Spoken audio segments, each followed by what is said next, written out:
Speakership up in the air as the new year looms, and the battle could lead to a delay in certifying Donald Trump's election win.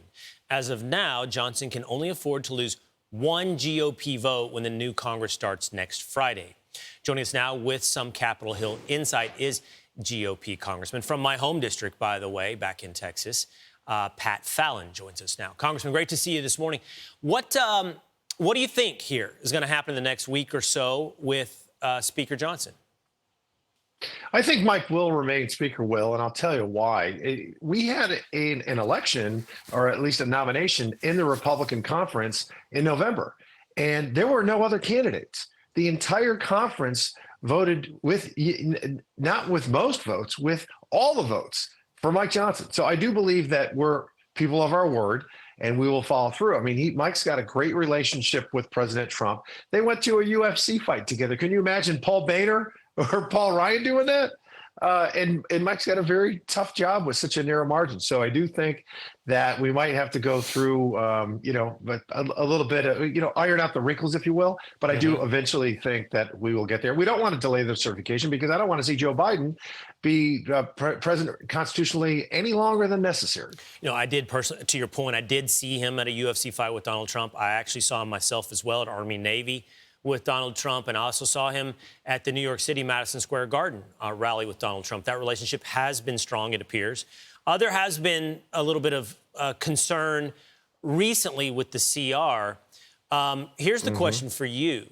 You said there weren't any candidates in the past to challenge him.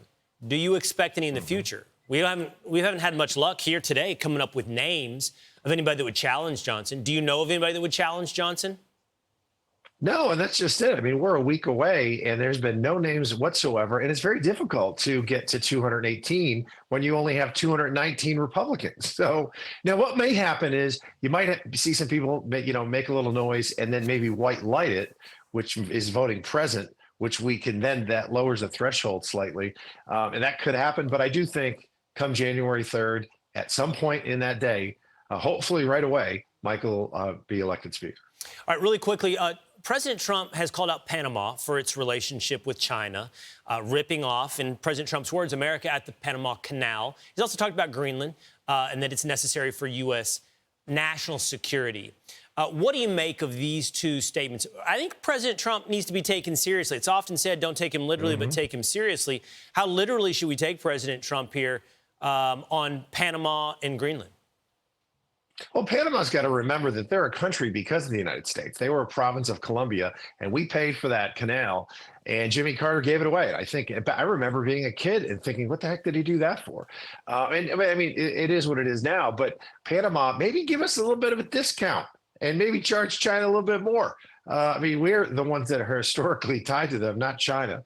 So I do think that's probably, quote unquote, as the left would say, that there's a method to his madness. The left always wants to focus on the madness. I want to focus on the method because he gets things done. And as far as Greenland goes, we did have troops there, of course, during World War II, and it's in the North Atlantic, and it has high strategic value. So I hope we can work with our friends, the Danes. They're a NATO ally to ensure the security of the West. Well, Congressman, I know you're a Notre Dame guy. I do see that painting over your left shoulder of Notre Dame kicking a field goal over Texas, beating the Longhorns. I can't remember what year that was, Very the 60s. Good. Yeah, but I need to warn you, you now represent Texas. A lot of Longhorns in your district, not a lot of fighting Irish, okay? So careful with that over your shoulder there on national television, Congressman. Yeah, I don't mention that when that's the only thing I'm underwater. If you ask people, where you'd be more or less likely to vote for Fallon if you knew that he's a Notre Dame grad. I'm underwater there. That's from the Cotton Bowl Notre Dame victory, 38-10 in 1977 or January 78, I guess. Yeah. But like many great Texans, weren't born there but got there as fast as you could, right? That's Amen. fair. There we go. Amen, brother. Preach, preach. All right. Congressman Pat Fallon, thanks for being with us this morning on Fox. I'm Steve Doocy. I'm Brian Kilmeade. And I'm Ainsley Earhart. And click here to subscribe to the Fox News YouTube page to catch our hottest interviews and most compelling analysis.